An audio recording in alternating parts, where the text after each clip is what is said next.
Dear students, यह video class 10th subject science का सब सब्जेक्ट बायोलॉजी के चैप्टर नंबर 2 का पार्ट 8 है।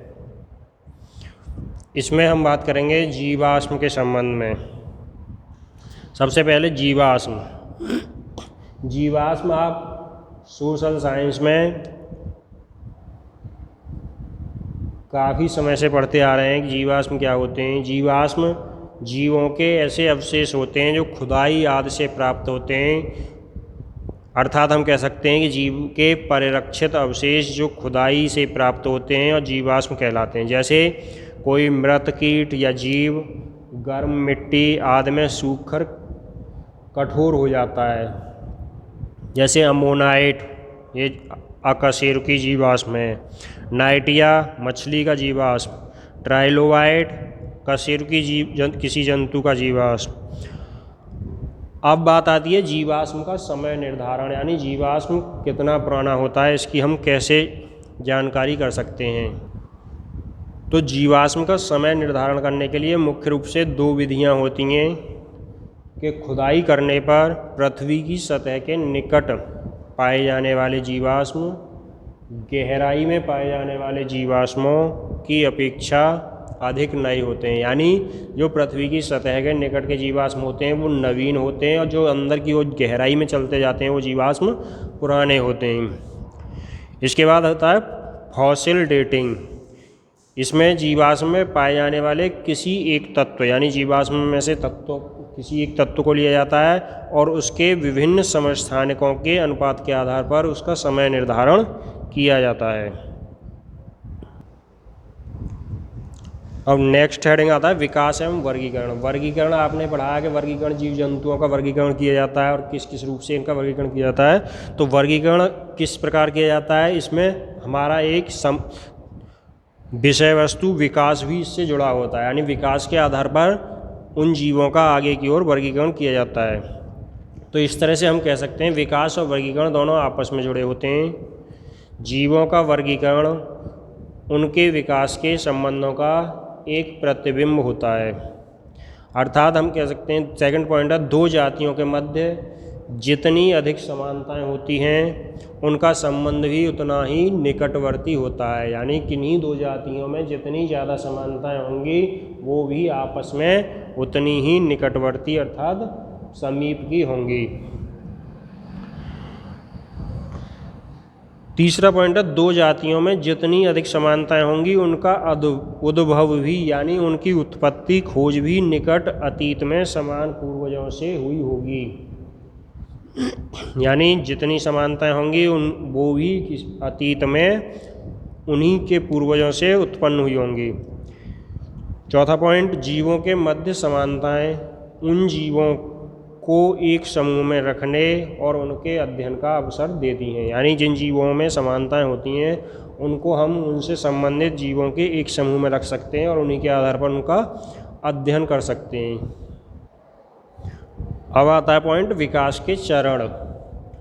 विकास कोई एक अचानक यानी कुछ समय में ही हुई घटना नहीं है। विकास क्रमिक रूप से अनेक पीढ़ियों में होता है, यानी क्रमिक रूप से चलता रहता है और अनेक पीढ़ियों, जैसे आपको पहले बताया जा चुका है कि हजारों वर्षों में विकास का कोई एक चरण हो पाता है और उससे कोई नई जाति या नया जीव विकसित हो पाता है। जैसे इसमें योग्यता के लाभ, अगर योग्यता के लाभ की बात करते हैं तो इसमें आता है आँख का विकास। आँख के विकास में आपको बताया गया है जटिल अंगों का विकास डीएनए में एक परिवर्तन के द्वारा संभव नहीं है। ये धीरे धीरे करके क्रमिक रूप से आगे बढ़ता है, यानी अनेक पीढ़ियों में क्रम से चलते चलते धीरे धीरे अनेक पीढ़ियों में हो पाता है। जैसे कीटों में जटिल आँख होती है, मनुष्य में द्विनेत्री आँख होती हैं। इसी तरह अगर हम देखते हैं सेकंड पॉइंट गुणता के लाभ, यानी गुणों के लाभ।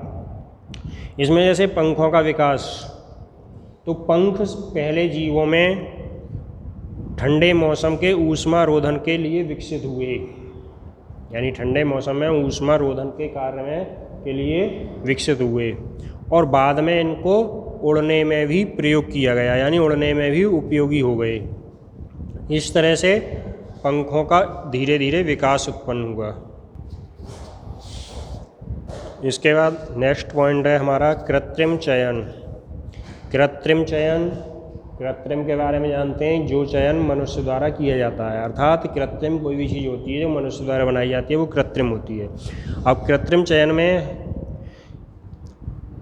बहुत अधिक मात्रा में भिन्न दिखाई देने वाली संरचनाएं, यानी बहुत अधिक भिन्न दिखाई देने वाली संरचनाएं एक समान परिवेश में विकसित हो सकती हैं। जैसे कहा जाता है कि हजारों वर्ष पहले मनुष्य जंगली गोभी को अपने खाद्य अर्थात भोजन के रूप में प्रयोग करता था, परंतु धीरे धीरे उसने चयन के द्वारा उससे विभिन्न प्रकार की सब्जियां विकसित कीं।